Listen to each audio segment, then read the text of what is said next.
Yo, we have another video. This time it's no jumper going broke.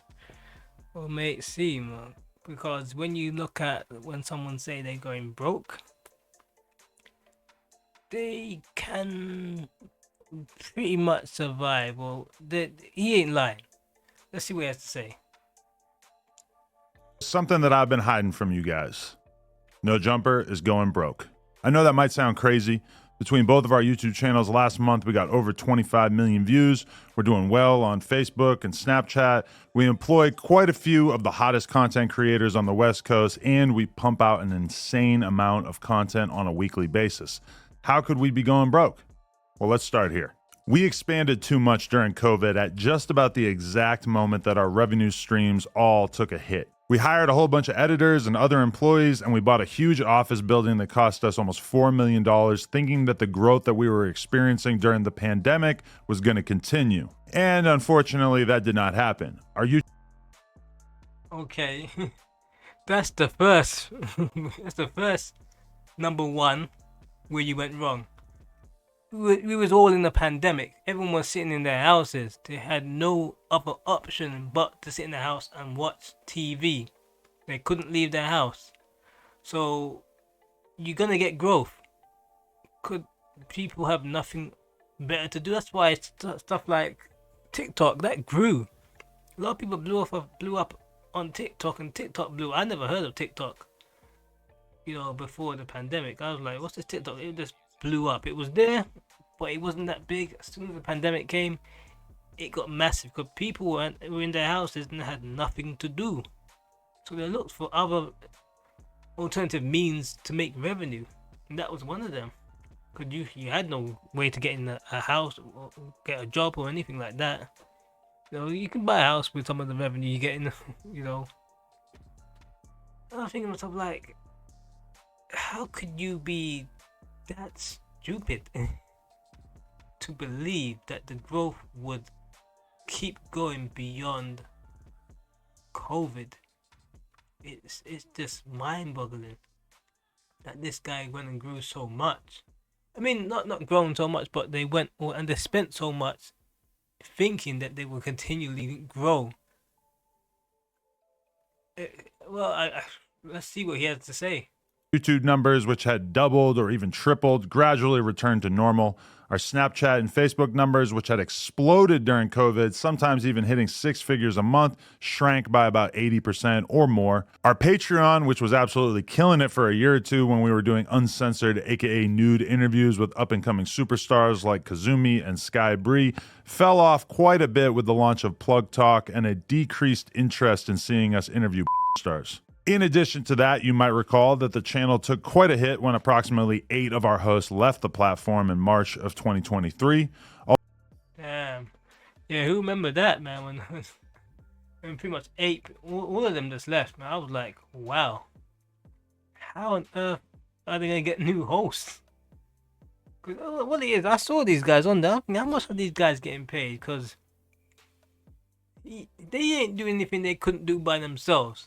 Like when I was younger and I was in jobs and people were paying me to do certain things, the only thing that come into my mind, like, they pay me peanuts to do something that I could do myself, and I can get the whole lion's share of the money. That's why I just started to work for myself. I've seen people out there trying to use me to do things that they can't do. And I think that's what they saw. They saw themselves like, well, we could set this up and chit chat and all sorts of rubbish all day. We doing it by ourselves. We're just on his platform. And it goes to show that if they move to their own platform and they're doing okayish, it wasn't really the platform, it's the people. And he's hardly there anymore. He's somewhat there, somewhat not there. Although we've definitely largely recovered and managed to build up a very healthy roster of talent since then, that certainly took a toll on our business for a while as well. All that The talent, the Rico talent, right? It's unbelievable. Like, this is like a revolving door of people at No Jumper. It's like they get some people coming in and they either get arrested or they leave. Or they sue them. It is very weird, you know. You have to wonder what goes on. Just to be a fly in the wall to see what really goes on there. I mean, I know there's fights, but you have to wonder, man. Like, how are these people? Sometimes you think it's just content, but I think they're making the actual real life drama that's happening in their life into content, which is good. But sometimes you think, are they doing this deliberately? Because some of the fights, it reminded me of Jerry Springer. In order to get the views up, they were starting to stage fights. Some of the people on there were like actors. It turned out, and you think to yourself, oh, okay. Could you think to yourself, there's no way these people could be this outrageous. Some people are, but you know, I guess I watched the whole documentary on Netflix, and some of the time, you know, it's just them looking for more and more outrageous people, and they start to get people coaching them to do certain things. They know they're on camera at No Jumper, so they trying to get a viral moment and get another viral moment, trying to outdo themselves for another viral moment. That stuff hurt the business, but we were still solidly profitable. That is, until the last few months, where we experienced two major L's that we never could have seen coming. First, we lost the No Jumper Instagram. After almost 10 years of building it up and essentially no strikes on our account, we got taken down one day and we still have absolutely no idea why. We've had no luck getting it back despite being in contact with what seems like every Instagram recovery guy on the face of the planet. We were bringing in a very solid amount of cash monthly that was keeping us afloat via selling sponsored posts on the account, and that mostly vanished overnight. And while we've been growing the new No Jumper LA account up ever since and managing to sell sponsored collab posts using my Instagram and the No Jumper LA account, DM or email if interested, we aren't making anywhere near as much from Instagram now. Side note, if you're a Meta rep, please DM me. I would love to speak to anyone who could help with this. And second, in addition to that, we have been hit with a bullshit lawsuit from a former employee. Now, essentially, That is weird, man. There's a lot of revenue stream because I never really looked at Instagram as like a revenue stream, but I think they sell advertisements or people pay them to advertise on their Instagram, and they get views or, you know, plug a song or artist. And I never really looked at that as a revenue stream. You know, there's a lot of streams out there. I don't know how much they were getting paid, but it seemed like it was good enough for them to say that this is another hit for them. When it comes to revenue streams, there's a lot out there. Oh, these guys must smoke. But as I said before, like, I don't think Adam per se is broke. The No Jumper brand is in trouble, but he's not broke. He has money. He has a lot of money. He has money. Like, if No Jumper got deleted off YouTube, God forbid, because God knows what will take its place. You know, it's like wallpaper on YouTube. It's just there when you're looking at this type of content. He's carved out a bit of a niche for himself that was never there, and I was like, it's pretty good niche, you know. But you kind of know what you're gonna get on the tin now. But if it did disappear, you know, he would be fine. He'd just retire. He'd probably start up something else. But he would never really be truly broke. But I think as far as him being able to pay the employees at No Jumper, no, I don't think he can pay them. I don't even know who he has to pay, because a lot of these guys, they've either jumped ship or in prison, or trying to get themselves into more trouble, you know. That's my opinion, really, you know. The No Jumper brand is in serious trouble.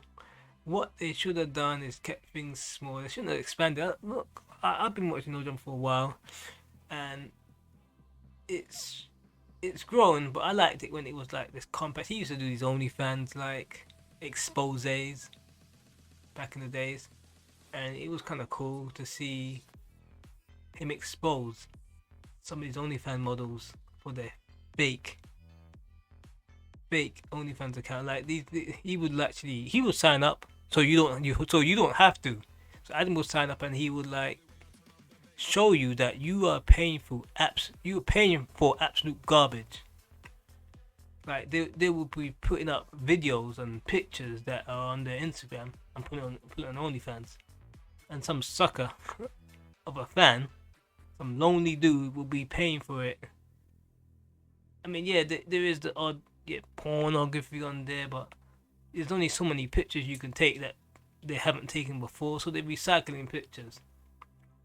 And yeah, he would go for that. I like that. There was interviews, like this little personal interviews, but then it kind of like became a bit of a Jerry Springer show. A lot of fights happening, and that's what kind of threw me off. Where it seemed like these fights seemed a bit orchestrated. I could be wrong. They could be real fights, but it seemed orchestrated for viral moments to get a little clicks in. So yeah, but he should really just, from what I'm looking at, it's downside and go back to how he was before. It was working. Didn't need these big studios, and I guess he's trying to get as much content out there as possible, renting as much spaces and building up this big $1 million warehouse. You know, if they sold that and downside, this should be fine, wouldn't they?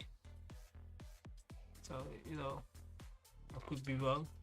But I mean, also some of the times I remember they were getting like a couple thousand views. Like they're getting more views now, but at the time I remember one time looking at their viewers on certain videos, depending who was on, who was hosting or doing the interview. Like I think Sharp was bringing in views, and he knew his value and his worth. But there was other guys that were on there, and some of their interviews were bringing in like maybe 6,000 views, 10,000, and I was like, how's he paying these guys?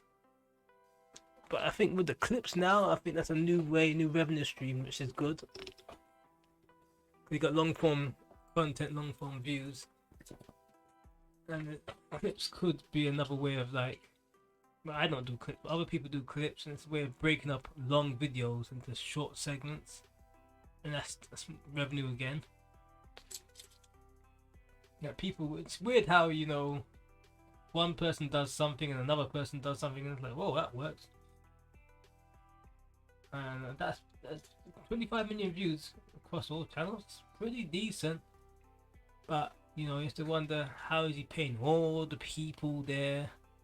Security, keeping the lights on. It's an expensive model.